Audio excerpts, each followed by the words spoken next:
Hello, good people, and welcome to Hillbilly Cat History.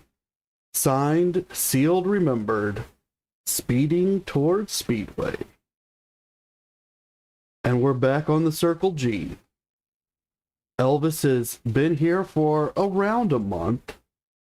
We've basically seen all of May 1967 from the day that he got married, through to the 29th, the day that he threw a second wedding reception, at Graceland, for all the friends and family in Memphis who were not at the Las Vegas wedding. And now we're getting ready to move into June. But Elvis is still in Memphis. We heard that maybe he went somewhere else, but we might have got bad information on it. Right now, he's at the Circle G. We're going to join him there through this song that describes Donna Presley's experiences on the Circle G. She lived there as a 17-year-old. And this is He Gave Us Everything.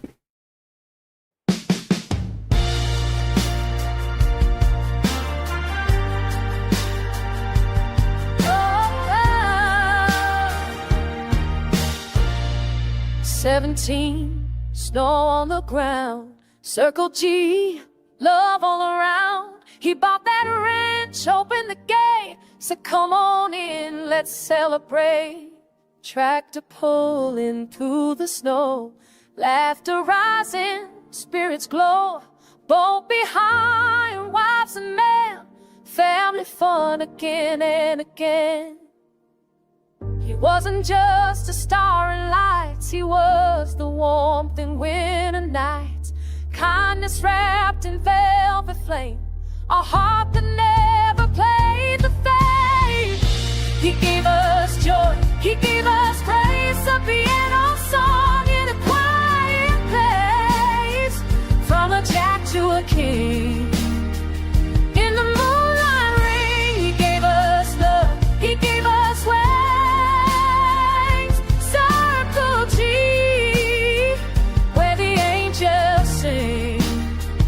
Gave us everything. Riding horses, lakes so still, bridge and cross on the quiet hill. Barbecue smoke, stories told, moments more precious than gold. He'd ask me who I'm dating now, what I dream, what I'll allow. He cared like kin, not just a name. He lived for love, not for acclaim. He wasn't just a voice on stage, he was the soul behind the page. A man who'd sing to heal your day and laugh at midnight blues away. He gave us joy, he gave us grace, a piano song in a quiet place. From a jack to a king, he gave us love, he gave us grace. Circle G, where the angels sing. He gave us everything.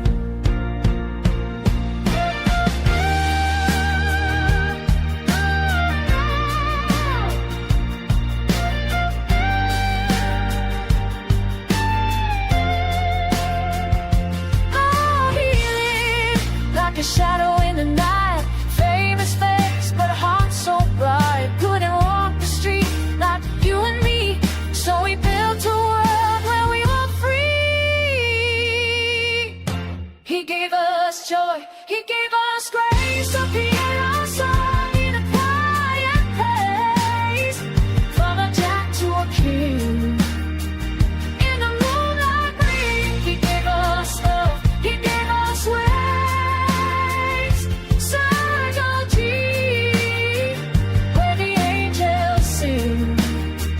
Gave us everything.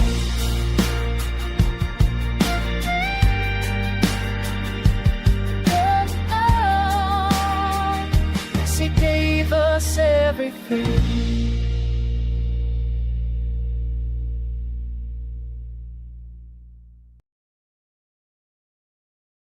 Thank you for gathering here at Hillbilly Cat History, where we remember together and listen for the echoes.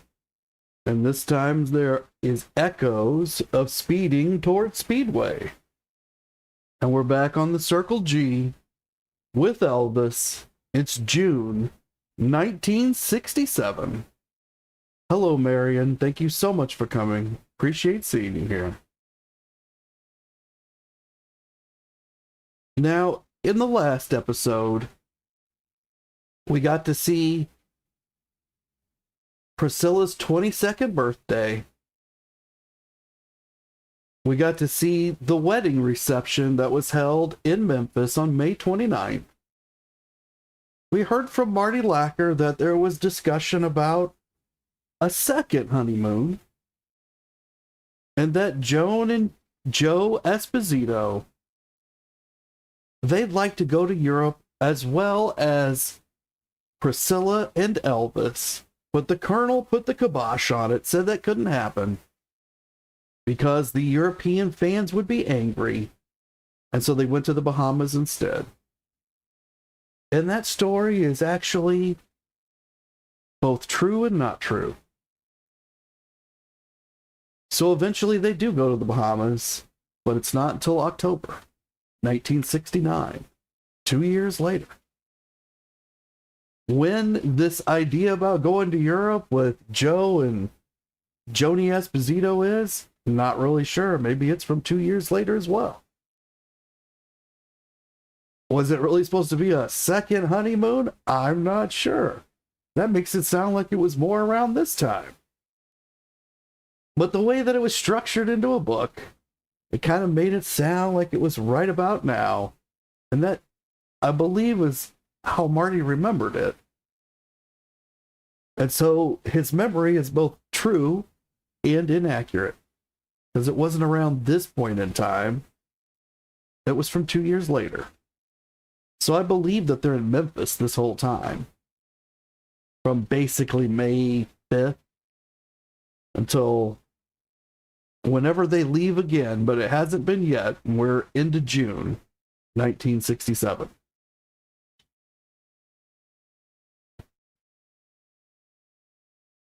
And Gary Pepper says, Elvis says he feels great, and the horses have given him more pleasure and relaxation than anything he's done for a long time. He said he never realized how much fun horses could be. And Gary Pepper is Elvis's good friend that he met on Christmas Eve, 1957. And Gary Pepper writes to fan magazines around the world. And they include some of the things he says about Elvis. He tells them more personal details than what a normal magazine can give them. And he's really Elvis's direct conduit to the fans. He bypasses Colonel Parker and the entire machine, and he gets the messages directly out. But he also gives out his impressions of what's going on, and they're not always correct, because Gary Pepper's on the inside, but he's not exactly in the inner circle.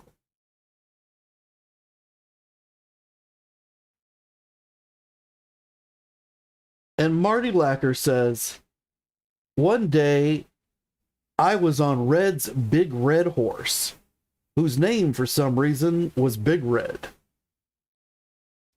Now this big red horse that Marty's riding, I am pretty sure, is the same horse that at Graceland, Red rode into Elvis while Elvis was riding his horse, the Rising Sun. In that it dislocated some muscles in Elvis's chest, caused him some pain, and he had to do a little bit of healing for it. And this would have been back in January of 1967, so roughly 6 months before.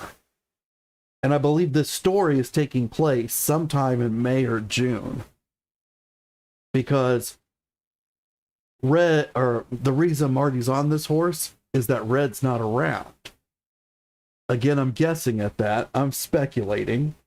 But if Red was there, he'd probably be on his own horse, Big Red.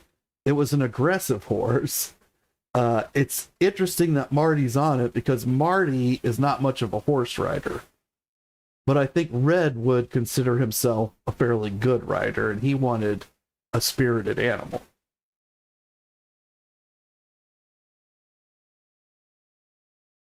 Now we know Red's not there because Red has, in his own words, basically ignored Elvis for a month. He got mad because he couldn't go to the ceremony for the wedding. He could be at the reception, he chose not to be. And then he yelled at Elvis on the phone. It says that Elvis yelled back at him. And since then, they've decided to let it cool down. And he's been ignoring Elvis for a month. And Marty says Elvis, Priscilla, Billy, who would be Billy Smith, Elvis's cousin. And Marty Lacker, of course, he works for Elvis. He does paperwork. It's part of the inner circle. So we've got Elvis, Priscilla, Billy Smith, Lamar, who is Lamar Fike, who was not at the wedding because he was not in California or near Las Vegas at the time. Richard Davis, who is Elvis's stand-in in the movies and his valet. He takes care of Elvis's clothes. And I, who is Marty. So Elvis, Priscilla, Billy Smith, Lamar Fike, Richard Davis, and Marty Lacker, I, went riding. To start things off, Lamar's horse brushed against a tree and knocked him off. That should have been an omen to me. Big Red was the type of horse which would not walk if other horses were running near him. Alongside Big Red and me came Priscilla, who liked for her horse to gallop. I reminded Priscilla of Big Red's habit of running if another horse ran and asked her not to gallop her horse. Had I not been so stupid, she might have just walked on by. With a gleam in her eye, it was hi-ho Domino, and they were off. Now, Domino is the name of Priscilla's horse. Marty says, naturally, Big Red, with me on board, took off after them. I was scared as heck and yelled for Big Red to stop and for Priscilla to stop, and neither one did. Well, I panicked, and I knew it was time to leave. Closing my eyes, I lifted my leg over the saddle, and as Big Red picked up speed, I jumped.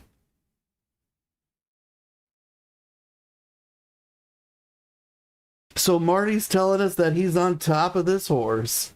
That's a very spirited animal. It's really meant for one of the most domineering members of their group, Red West.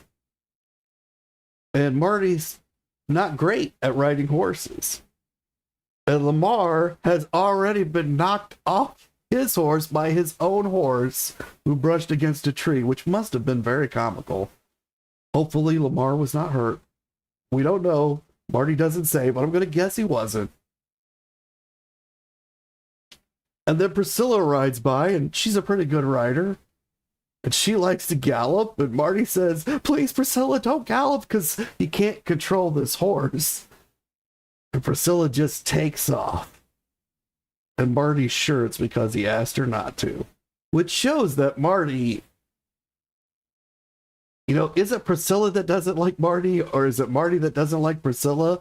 We've seen Priscilla say that she's not sure why Marty Lacker was the best man at the wedding, and Red wasn't there, that it doesn't make any sense to her. Which I think tells us what we need to know about how Priscilla feels about Marty. And now Marty is absolutely sure that Priscilla did this, galloped her horse, simply to make him look the fool. And he got so scared he had to jump off his own horse. And Marion says horses have to be ridden regularly as far as she knows. Maybe Red asked Marty to do so. Well, absolutely. Elvis has got the staff. They're going to ride and exercise this horse. It's just that Marty himself won't even get onto a motorcycle. And he's asked not to have a horse bought for him. But he has let himself get talked in to riding a horse, and somehow, and I'm guessing it's Mike McGregor, has put him onto this horse, which has to be some kind of joke that they gave him this horse at all. But he said, he didn't decline. He went ahead and rode this horse. And he knew he was not a good enough rider to ride it. The whole thing is hilarious. And Marion says, poor Marty, and Lamar too. That's right. These poor guys hit the ground.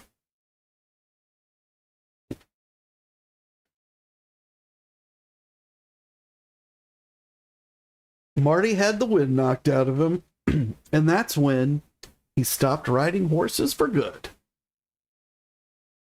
So he already didn't ride motorcycles. He'd already asked not to have a horse bought for him. This turned him off of it altogether. And he just stopped riding horses. All because of Priscilla.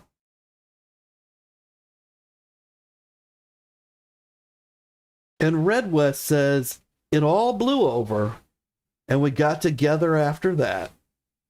And of course, he's talking about this angry fight that he's had with Elvis about not coming to the ceremony. So at some point around this time, can't tell you when, Red doesn't put a date on it, but it couldn't have been too long because he said he ignored him for about a month, and then he says, it all blew over, and we got together after that. I was back on the payroll. In those days, in 1967. So we know that Red's talking about the period that we're talking about, at least the year. So again, I'm going to put it here in June of 1967. And I'm going to guess that even during this period when Red was angry, that he was still getting paid. Now he says, I was back on the payroll. So I don't know if that means there was a period where he was taken off. Now we know that he said he was working on a movie and that he had another career going in California. Maybe he wasn't on the payroll during those periods. I don't know how that worked. But we're going to hear something from Red, a little bit about it. Red said, it all blew over and we got together after that. I was back on the payroll.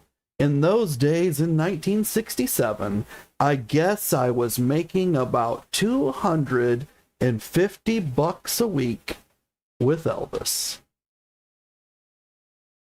$250 a week is what Red says he was making whenever he came back to Elvis after this wedding in 1967.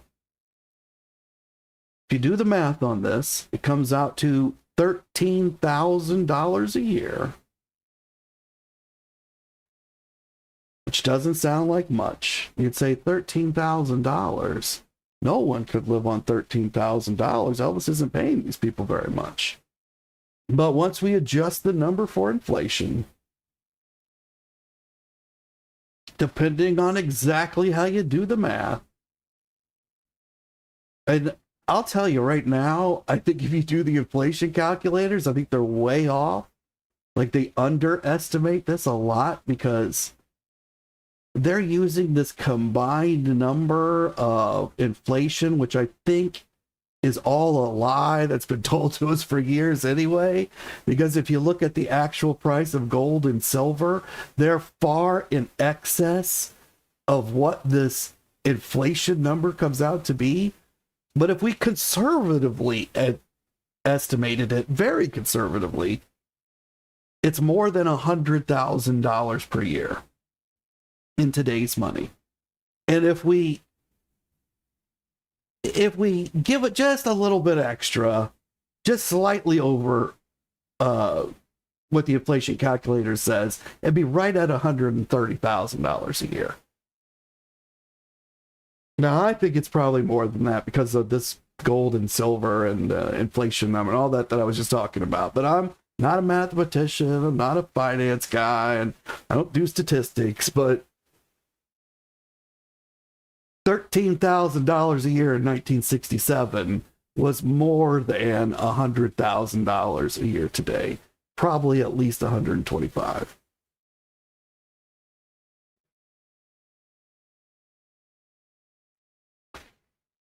So let me know in the comments in the chat, $125,000 a year. Do you feel that that is appropriate compensation for being a bodyguard for a superstar? Or whatever other task that you're doing? Even if that's all you made, you didn't get a single bonus, you didn't get to go and do any extra, you didn't get to pick up anything in the movies or have a secondary career. If you were simply making $125,000 a year,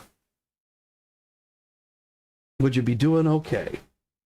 Or would Elvis be ripping you off? And if you made it year after year after year after year, would you feel at the end like you didn't get paid enough? Like you were owed more? So let me know what you guys think.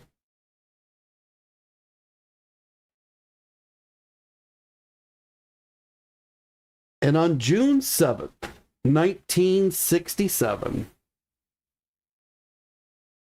Elvis sent Anne Margaret flowers in the shape of a guitar for her opening night in Las Vegas, Nevada. So we know Anne Margaret got married less than a month before on May 8th, 1967. And according to Alana Nash, she was opening a show on June 7th, and Elvis sent her flowers in the shape of a guitar, which is something that he often did for her. This is just one of those times. And Cali Girl asks, is it true Elvis punched a horse between the eyes because the horse threw Elvis off of him? I've heard that story, Cali Girl.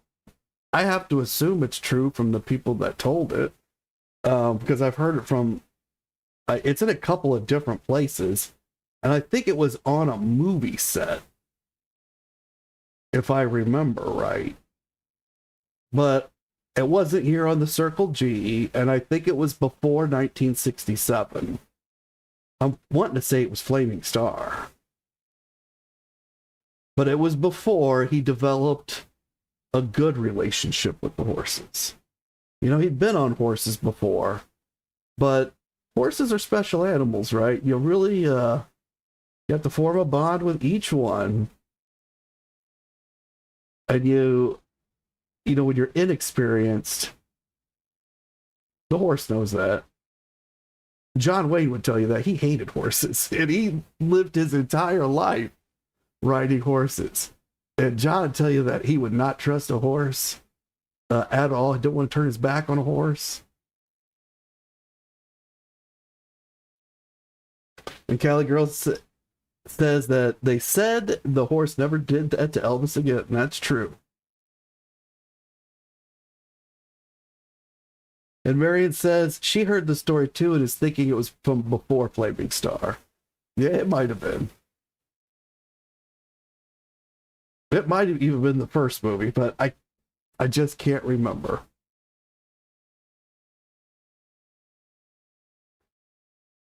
And Joe Esposito says, on weekends, we threw giant barbecues. The wives prepared all the food except for the meat, which I cooked on an open grill.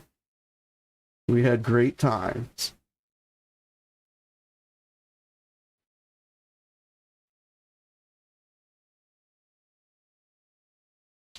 Here we can see a picture of Elvis on a horse. I think this is the Circle G. I don't think they have a shed with a roof like that at Graceland. Can't be positive, though. Someone else might be. So if you are, let me know. It looks like he's riding Domino. But again, I'm not an expert on a horse, and it's a bad picture. There's not enough of the horse to see. It's a dark colored horse. So it's not his regular horse. It's not Sun. You can see he's got some leather riding gloves on.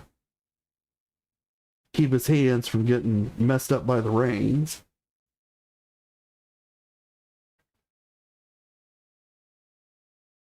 Looks like he's got his shirt sleeves rolled up. And Marty Lacker says Elvis, Priscilla, Sonny, which would be Sonny West, Billy, which would be Billy Smith, and Red West enjoyed racing the horses at full speed. So I don't know exactly what period Marty's talking about. Don't know if Sonny came back with Red or if they're even on the Circle G at this point. Or if they're just ready to rejoin Elvis in the next California adventure, because I believe Red, from what we saw at the wedding story, is living in California. Seems likely that Sonny might be as well, because he's got some other work going on out there. Hi, Luann. Thank you so much for coming. Appreciate seeing you. Happy coffee.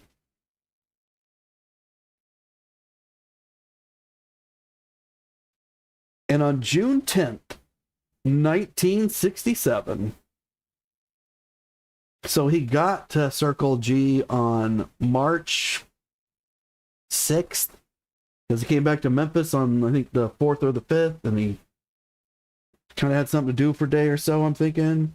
Some people said he came the next morning, but he's been there since about then. And now on June 10th, Elvis, Priscilla, and the guys, and for the very first time, the guys' wives, they all leave Memphis in a customized Greyhound bus that was done by George Barris, who is the same guy who made the Batmobile and the Munstermobile and some of the cars that Elvis drove in the movies, as well as customized the gold Cadillac that Elvis had, which is about to go on tour to Australia, all by itself. No Elvis, just the car. It'll go at the end of 1967. But these guys all leave with the wives. I don't know if that means they took the kids too, but the wives in the bus traveling to film Speedway in Hollywood. But first, they're going to take a trip to the Grand Canyon. So during this episode, we're going to continue to hear some of the memories of Circle G, and I'm going to pepper in some of these dates that are coming up, so we get an idea of what's about to happen. And then in future episodes, we're going to fill these in more detail. But this will give us a little bit of a roadmap to know where we're going.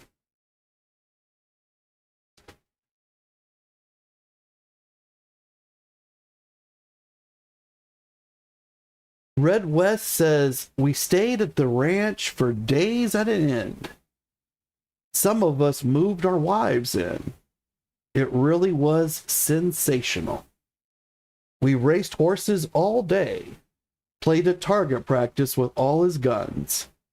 Elvis had a beautiful gold Palomino horse, which he called Sun. And to see him all pilled up riding that horse was like watching Lee Marvin on the horse in Cat Ballou. It was a scream.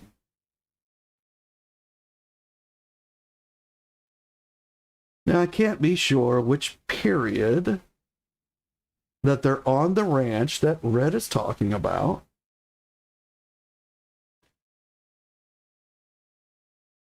but he names Elvis's horse.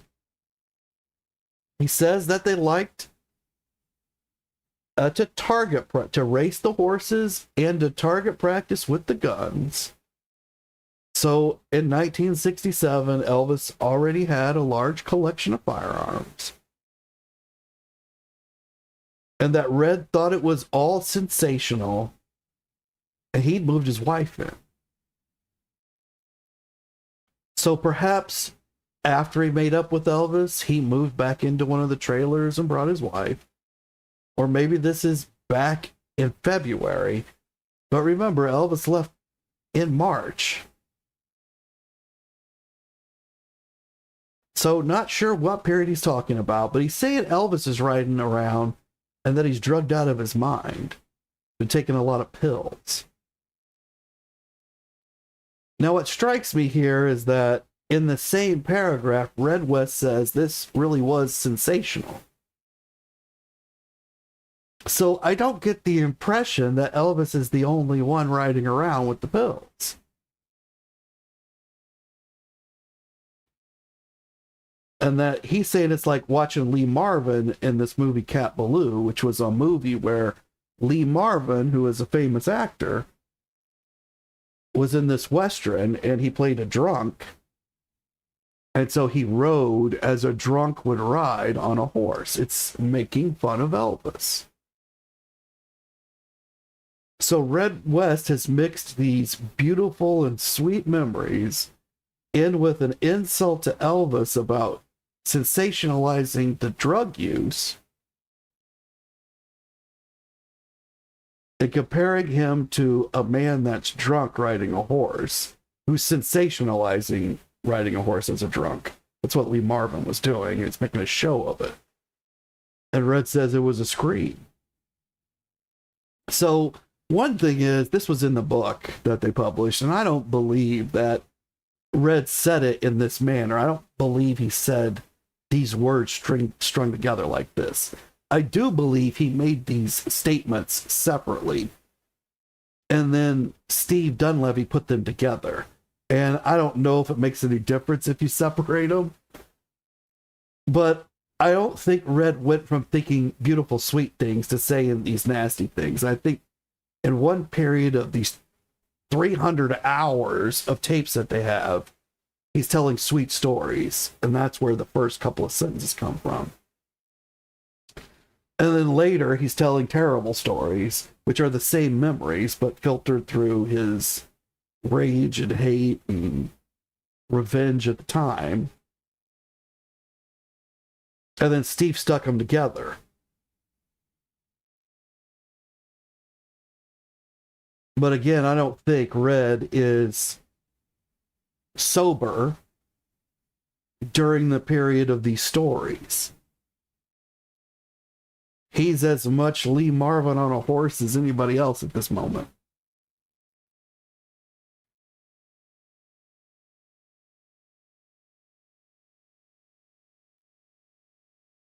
And Luann says that she hopes that those animals were okay after Vernon passed away.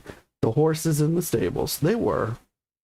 And there's still stables there today, and there's still horses, and they only take in horses that have no chance of survival anywhere else, basically. And Callie Girl says, yes, Priscilla was with Elvis on the set of Speedway. He announced her pregnancy. That's right, she went with him. And Red was there too. And he's, even at that time, thinking these kind of thoughts that he's voiced here about Elvis. This is what has been released from Red because of this thing with the wedding and the ceremony. Now, that doesn't mean it wasn't always inside Red. It was. But now it's been released right to the surface, and it's, for the next 10 years, going to grow. And Becky Yancey, the secretary in the office, who works with Vernon,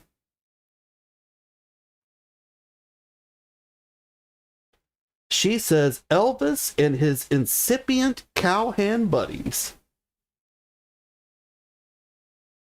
So I don't really like the way she says that. I don't think she likes Elvis's friends. But she says Elvis and his incipient cowhand buddies were lounging in front of the stables, trying to look like experienced wranglers.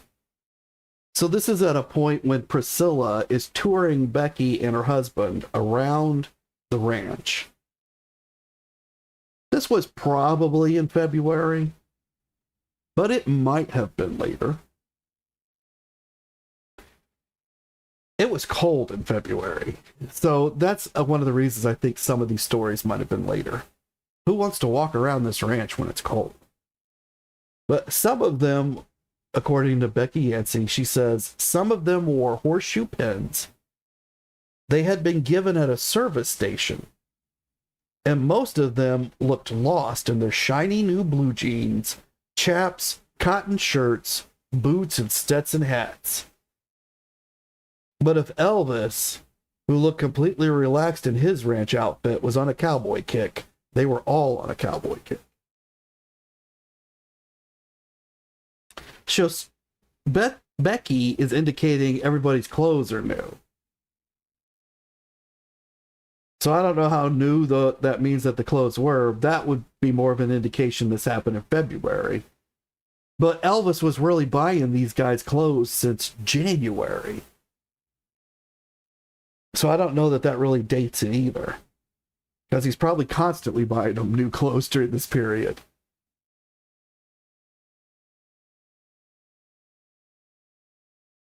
But she is indicating that whatever Elvis is doing, they're all doing.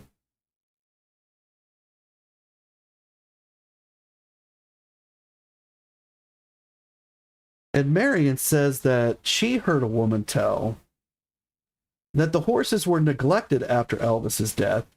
Maybe she meant after Vernon was gone, because she was talking about it with Jack Soden.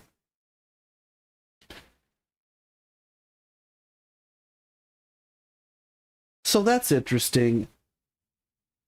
I know what Priscilla has said, and she's indicated that they were cared for, although I think most of them were sold off. I can't be sure of that. But Son was kept until he passed away. I know that. I believe it was the same people that had been caring for these animals, like Mike McGregor. I believe they continued to work for both Vernon and into the EPE era. Again, I can't confirm that at this moment. I know that later on, according to Priscilla, I don't think there's ever been a time. Well, I take that back. I really don't know. I know that they refurbished the stables at some point, and that's when they began to accept the animals that would not make it anywhere else. And I once met the woman who used to run the stables. She had retired the year before when I met her. And I only talked to her for, maybe 10 minutes. She indicated it was beautiful over there at this point, and told me about how they cared for the horses somewhat, and where the horses came from. And I'm not really a horse guy, so I didn't follow much of what she was really saying. There was somebody else there with me who did, and they were having a wonderful conversation together. I'm sure you guys have been part of conversations like that, but I can't really remember any of the details, but she'd been doing that, I think, for it'd been a long time, well over a decade. But that's just an aside of my poor memories. And that's the kind of poor memory that probably never will make it into a book, because I just can't remember enough about it. And Marion said that woman said Rising Sun wasn't in good shape. Well, he was an older animal by then, I believe, because I think he was up over 15 by the time it got into the early 80s. And I'm not an expert on horses, but I think they go like 20 or 25. Somebody who's an expert on horses out there, let us know.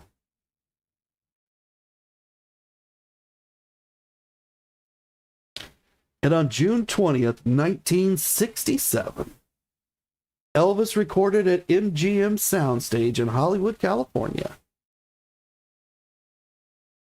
And he recorded the songs There Ain't Nothing Like a Song, Your Time Hasn't Come Yet, Baby. 2 different versions. One for the movie, one for the record.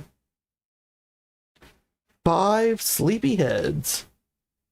Who Are You? Who Am I? Speedway.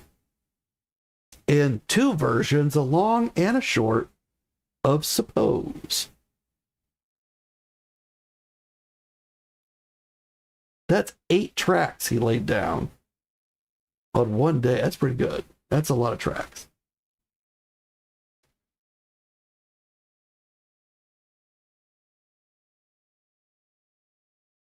And Sonny West says, one time at the ranch, Lamar mounted Charlie Hodges' horse. The animal immediately began to back up, and Lamar began sawing on the reins and calling out, whoa, whoa. Instead of stopping, the confused and frightened horse ended up flipping over backward with Lamar on him. Then the horse stepped on Lamar's leg while he was struggling to get up. Elvis almost fell off his horse from laughing so hard once he knew that Lamar wasn't hurt badly. He wasn't, but he did have a large bruise where the horse stepped on his thigh. All of us laughed with Elvis, except Priscilla, who jumped off her horse and knelt to tend Lamar, who was moaning and cussing the horse out.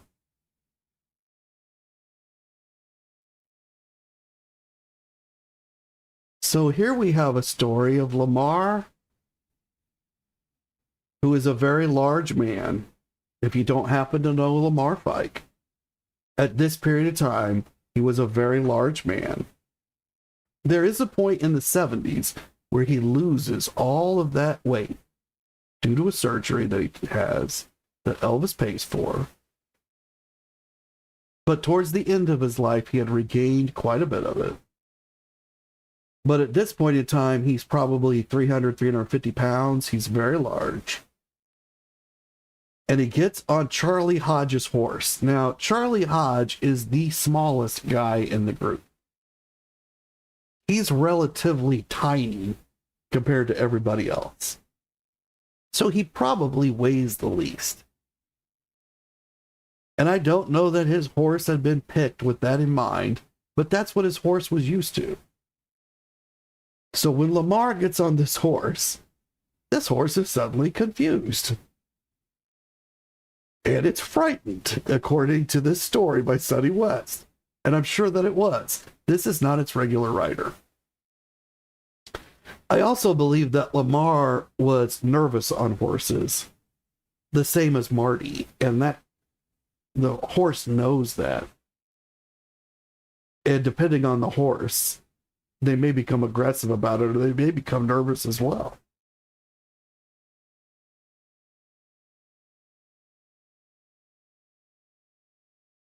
So Lamar starts tugging at the reins, which is a terrible idea. And now the horse doesn't know what's going on, and it ends up flipping itself over, which seems incredible for a horse to do. Lands on Lamar with its leg, or with its foot on its leg, and a horse is not a light object. If a horse's foot comes down on you, it's going to be extremely painful, and it's going to hurt you. And so when Sonny says he wasn't hurt, this is the same Sonny who said that when Elvis fell and had a concussion, he didn't really have any issues, that he wasn't actually hurt. The man had a concussion and was in bed for a week, 10 days. So he was hurt. I'm not sure Sonny understands when somebody's hurt. He's not the guy to listen to for that. Lamar is hurt. This large bruise is not a joke, and he's lucky he didn't break his thigh. And they all laugh at him, including Elvis, except for Priscilla. And I know that a lot of people don't like Priscilla, and that she's normally seen as the least kind person in a story.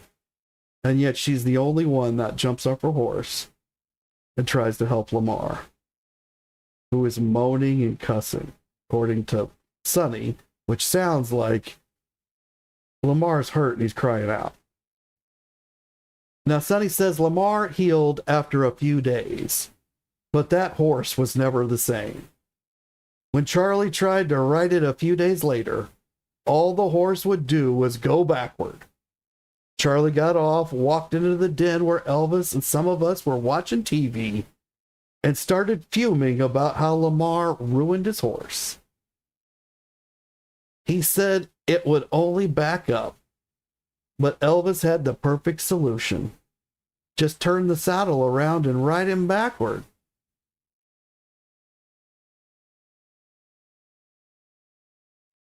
So at the end of this story, we get a few more interesting details.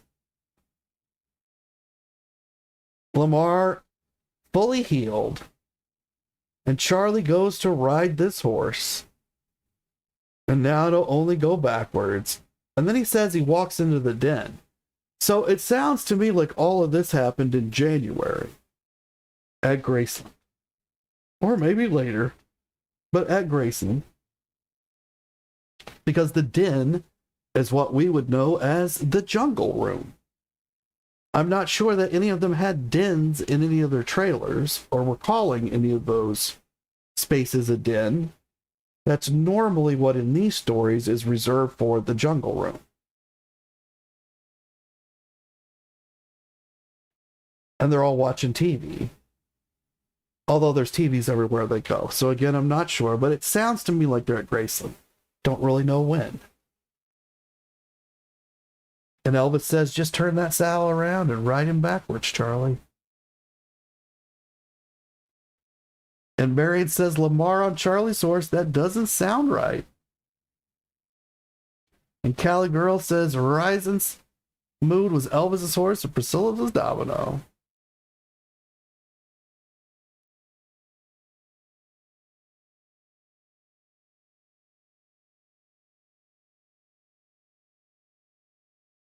Marion saying, poor Charlie.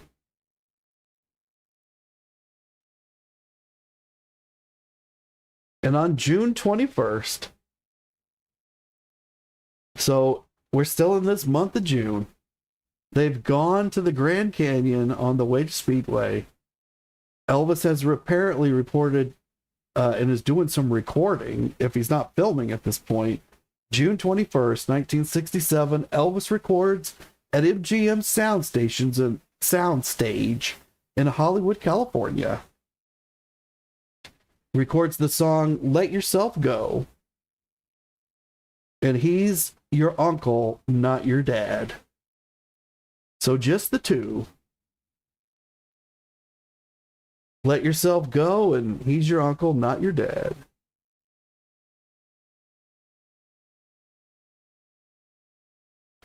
I really like the song Let Yourself Go, actually.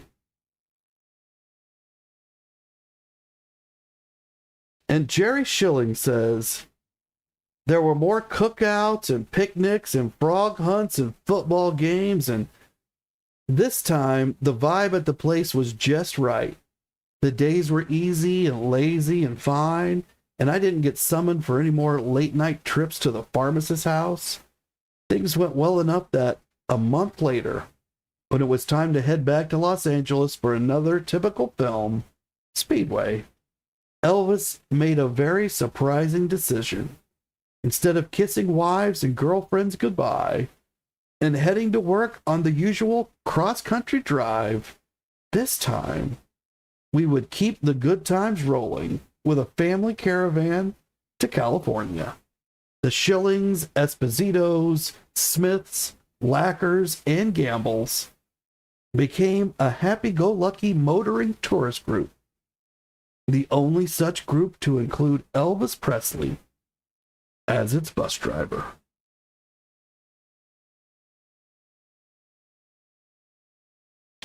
So Jerry says that once they came back from Clambake, and Elvis was married, and of course he was married too. He got married in the middle of March to Sandy. Elvis got married May 1st. That once they're back on the ranch after that, this time the vibe at the place was just right.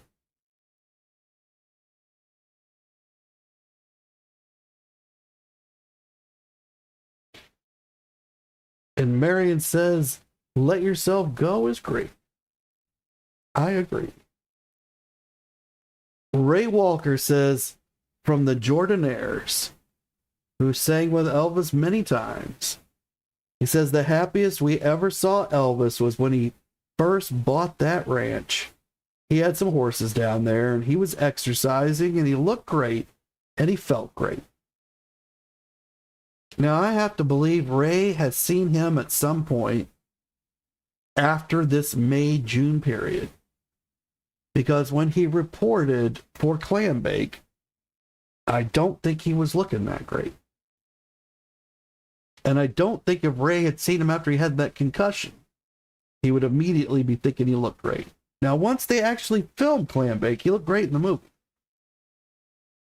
But by the time he goes to film Speedway, he looks so much better that I think that's what Ray is talking about.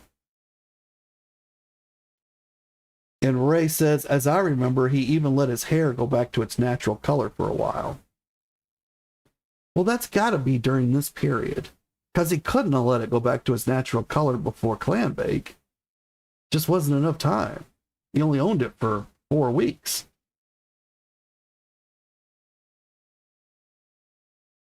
This is more like 6 weeks, plus he's got like that week of travel time. That'll be like 7 or 8. So by the time he gets to Speedway, his hair might have been going blonde, either before they did whatever they did for the movie. And Ray says he walked in one day and he had a tan. Well, I know that couldn't have been from February, but Ray says he walked in one day and he had a tan, and we couldn't get over how good he looked. We just stood there and stared at it. Finally, he broke into a smile and said, "Shall we dance?" So Elvis is feeling pretty good when Ray sees him.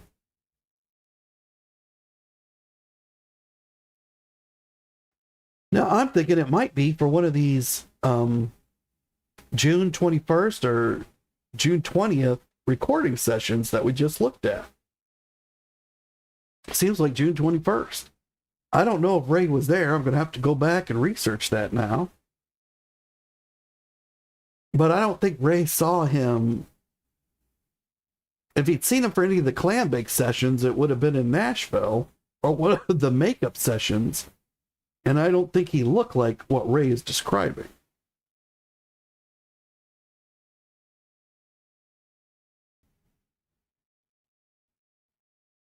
Now, Albert Goldman, our favorite author about Elvis, the guy who just can't stand Elvis. He says now everyone had to get in the saddle and play cowboy. That meant even the enormously obese Lamar, whose horse reared up one day and threw him violently to the ground, to everyone's vast delight. So I think we just heard the story that Albert is retelling us in his far fewer words and much nastier way. And let's remember that the person who fed these stories to Albert was Lamar. And that Lamar brought in other people to be interviewed by both Albert and himself for this book that Albert wrote this in. And now, Lamar was getting paid. I mean, there was definitely a monetary financial thing there. But can you imagine Elvis ever referring to anybody that worked for him, that worked on a project with him, that was receiving money from him, or even someone that wasn't, as the enormously obese Lamar. Now, Elvis did make fun of Lamar and Lamar's weight within the circle. He didn't carry those things into public areas. He didn't publicize insults about people. But Albert, with a man that he's working with, and at the point that Albert was working with him, Lamar had lost all that weight. And he was regaining it, but he wasn't as big as he was at the point in the story. But Albert describes him in there as enormously obese. And then he tells this story about it violently throwing him to the ground to everyone's vast delight. Now, Albert doesn't mention that Priscilla was not delighted. Albert only tells us the details that fit with Albert's perception of the story. And that's why I like to have Albert's quotes in here, so that we all understand that it's not just Albert. It's every single one of these stories that are told by, it doesn't matter who it is. They're all locked into a perspective. And if we want to know the truth, we've got to dig into every one of them and strip the facts away from their opinions, and then weigh those opinions, and then add back in what we think is the truth, to get some kind of idea about the man underneath this hat who's riding this horse, Elvis Presley. And that's where we're going to leave it today. And when we come back, we're going to hear from more like George Klein, who was always Elvis's friend, who says, I much prefer a Cadillac to a Palomino. And he's not talking about the kind of car. He's talking about a horse. But until I see you all again, you all keep on taking care of business. And I'll let you go with this song, Threads and Dreams. And Marion, I don't have a picture of Elvis and Speedway at this moment, although there is one on the thumbnail for this particular episode, but we will be seeing more in the very near future. Threads and Dreams. You all keep on taking care of business.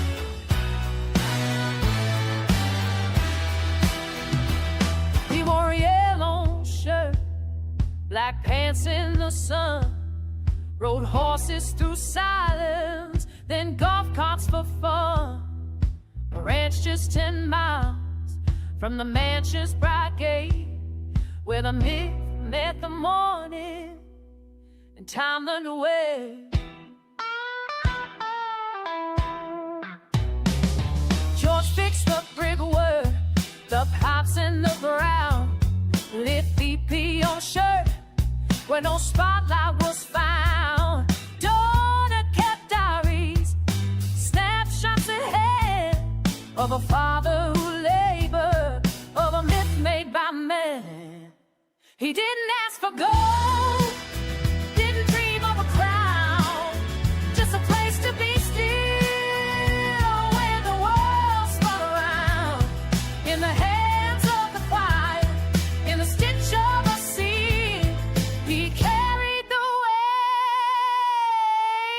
of a half-finished dream.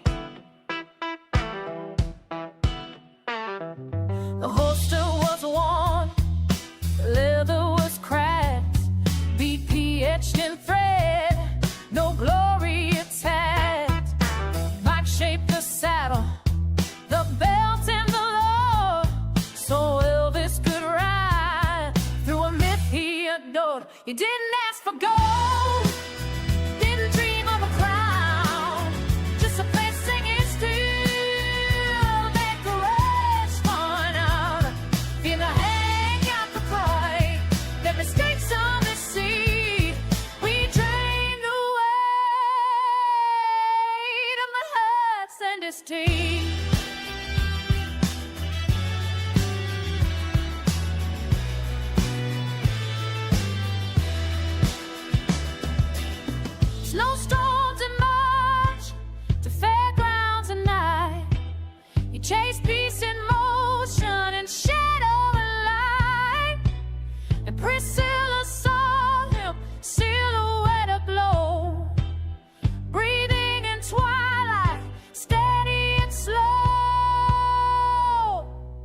He didn't ask for gold.